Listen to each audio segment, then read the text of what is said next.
Luffy mungkin sekarang sudah di tahap Gear 5, bahkan dia mengeluarkan potensi buah iblis Nika-Nikanya. Namun sayangnya ada satu mode perubahan Luffy yang terlupakan, yang memang dibandingkan dengan Gear Second atau Gear Third, kondisi ini hanya terpakai satu kali. Kondisi tersebut dikenal sebagai Nightmare Luffy, merupakan mode perubahan Luffy yang terjadi setelah 100 bayangan orang yang dicuri Moria dimasukkan ke tubuhnya, yang akhirnya merubah dia menjadi lebih besar serta punya tubuh yang berwarna biru. Di balik perubahan ini ada adil dari kelompok bajak laut Lola, di mana mereka selama bertahun-tahun menangkap bayangan yang keluar dari tubuh zombie Moria, lalu mereka tahu bahwa kekuatan Moria bisa dipakai untuk melawannya. Lebih tepatnya dengan memasukkan bayangan yang dicuri Moria itu ke tubuh seseorang, akan membuat orang tersebut bertambah kuat, karena kemampuan dari bayangan yang diserap orang itu akan berpindah. Misalnya Luffy yang tiba-tiba mampu bertarung memakai pedang, setelah dia menerima bayangan pendekar pedang angkatan laut.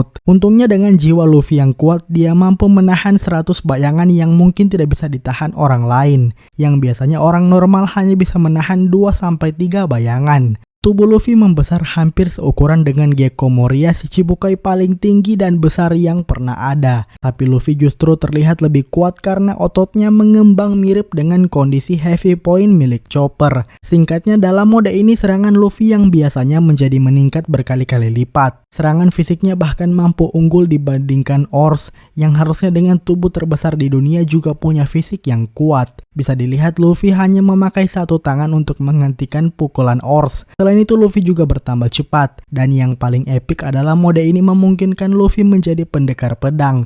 Secara dia membawa pedang super besar yang diberikan kelompok Lola. Sayangnya walaupun super kuat, mode ini hanya bisa bertahan selama 10 menit, yang membuatnya belum cukup untuk mengalahkan Ors dan Moria sekaligus. Itu karena setelah 10 menit semua bayangan yang dikonsumsi Luffy kembali ke tubuh asli mereka. Dan tentu kita belum pernah melihat mode ini lagi atau bahkan tidak akan pernah melihatnya lagi dalam cerita, karena mode ini memerlukan satu syarat krusial, yaitu bayangan yang dicuri oleh Moria. Sedangkan Luffy sejak Marineford belum pernah bertemu Moria lagi. Serta ada kemungkinan Moria akan dibunuh atau dikalahkan sebelum dia bertemu dengan Luffy lagi. Kecuali mungkin Moria masih hidup dan dia membantu Luffy di perang terakhir, yang mungkin akan membuatnya menjadi sangat epik walaupun nampaknya dibandingkan Gear Third saat ini, Nightmare Luffy jauh lebih lemah. Sehingga nampaknya tidak ada gunanya lagi untuk memunculkan Nightmare Luffy di dalam cerita.